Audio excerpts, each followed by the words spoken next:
Donald Trump comes out and he reacts to the first Twitter dump, the Matt Taibbi Twitter dump, with a message on his Truth Social. He says, "So, with the revelation of massive and widespread fraud and deception in working closely with big tech companies, the DNC and the Democrat Party, do you throw the presidential election results of 2020 out and declare the rightful winner, or do you have a new election? A massive fraud of this type and magnitude allows for the termination of all rules, regulations, and articles, even those found in the Constitution.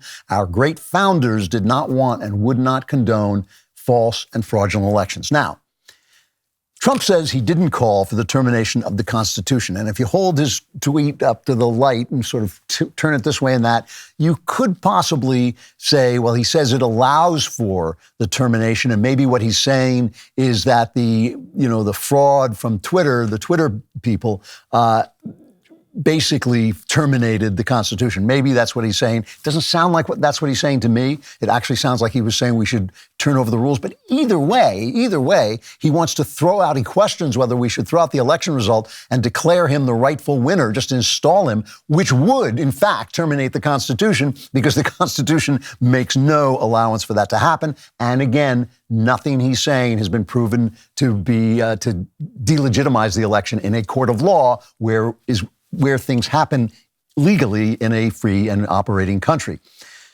But let's remember too that the Democrats claim that Trump's election was a cheat, and they asked then Vice President Joe Biden not to certify it, just like Trump asked his Vice President Mike Pence not to certify it. And Joe Biden, as corrupt as he is, as venal as he is, would not do it, and neither was Mike Pence. But here's the thing. Here's the part of this that struck me as funny, because now the press is so openly corrupt that they don't care anymore. I think I explained this before. What they're betting on, and it's a good bet, it's a good political bet, what they're betting on is that their lies and their malfeasance and their bias against conservatives, it's not a bias, it's corruption in trying to shut down the voices of people who believe in the Constitution.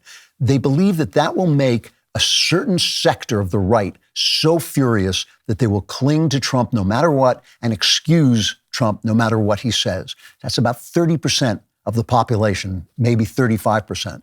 But on the other side, the liberals who read the New York Times or watch NBC News, they have no idea what's happening. It's not being reported at all, right? They have no idea what's happening. So 60% of people either don't know what's happening and wouldn't vote for a Republican anyway, or hate Donald Trump because he's annoying and loudmouth.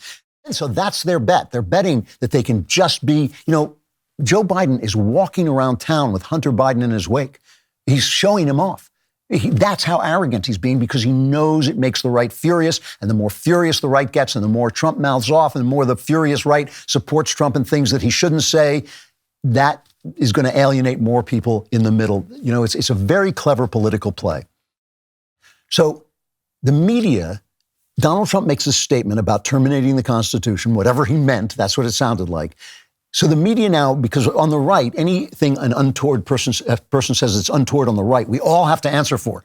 It doesn't matter what a leftist says. If a leftist comes out and says, oh yeah, Rashida Tlaib comes out and says, oh yeah, I hate Israel, hate the Jews, I hate those people. They don't ask every Democrat about her comments. But if anybody on the right says anything, especially Trump, that's untoward, every Democrat now has to answer for him. So this is the Sunday shows after Trump makes his statement about, remember, what Trump is commenting on is the Twitter fiasco. It's cut 5. All elected leaders swear to uphold the Constitution. Does calling for its suspension, is that disqualifying for a presidential candidate? It's certainly not consistent You know I'm with asking the question. I do. It's certainly not consistent with the oath that we all take. Should the standard bearer for the Republican Party, the front runner for the nomination for the presidency for your party in 2024, say this? I do want to ask you about something that the frontrunner for your party's presidential nomination, former President Donald Trump, wrote on his social media platform. What is your reaction to Donald Trump calling for the termination of the U.S. Constitution? Well, obviously, I don't support that. I have to ask you a question about Donald Trump's statement yesterday talking about suspending the Constitution. Can you support a candidate in 2024 who's for suspending the Constitution? I will support whoever the Republican nominee is. That's an extraordinary statement. You can't come out against someone who's for suspending the Constitution? All right, so that is how they covered Donald Trump commenting on Matt Taibbi's release of the Twitter emails. Here is how they covered the Twitter emails. All right, move on. Nothing to see here. Please disperse. Nothing to see here, please.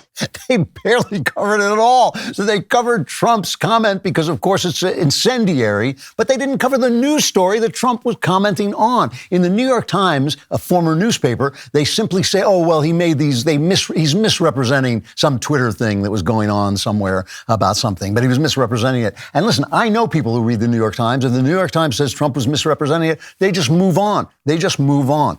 They didn't cover it. This whole thing, in so many ways, is a duplicitous psyop by our intelligence community, especially those intelligence people who came in, and FBI people who came in during Barack Obama's administration. Barack Obama was a genuinely destructive president, and one of the things he did was plant these people like John Brennan, this lying dirtbag. I mean, he's just an awful human being. He's just a complete dispenser of misinformation and disinformation, anything to just muddy the waters. Listen to the way he talks. He can barely get out a sentence that makes sense because he doesn't have to make sense. He just has to suggest, like he did with the UFOs. Remember the UFOs? Well, there could be possibly something about this, which is now completely about to be debunked. The UFO thing that was such a big story a couple months ago, going to be debunked. But it doesn't matter. They flood the zone with misinformation to confuse everybody so nobody knows what's true. And everything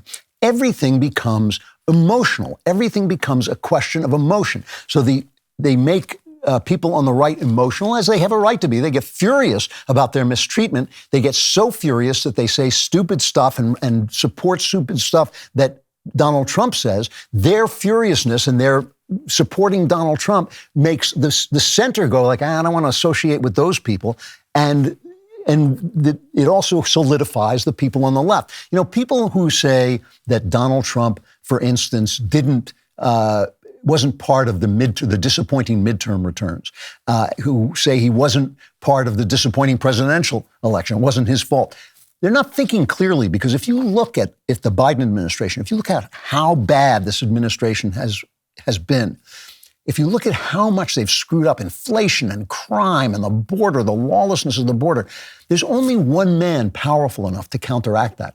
Donald Trump is the only character big enough to counteract that. He's the only person that people could look at and say, yeah, well, this Biden administration is bad, but I don't want anybody who comes from Donald Trump or anybody who's supporting Donald Trump, because that's how big Donald Trump is. Nobody else could convince people to vote for the Biden administration, but he could, because he's that powerful a figure. This is really, really dangerous and really scary. Who will guard the guardians? You know, in the Republic, Plato's Republic, when Socrates asks this question, who will guard the guardians? The answer is you have to train them. You have to train them so that their souls are full of virtue, and then you won't need to guard the guardians. The guardians essentially will guard themselves. And how do you train the soul? Well, Plato knows you train the soul through the arts, you train the soul through culture, and of course you train the soul through education. Well, who owns the culture? Who owns the arts? Who owns the education system? Of course, it's the left. And they have trained these guardians, and they no longer know. They no longer know what it is that they're supposed to guard. It's a really dangerous situation, but the fight's not over. In fact, I think really now that we have a full picture of just how bad this is, the fight has just begun. If you want more fantastic content, like and subscribe. And please also subscribe to the Andrew Klavan Podcast.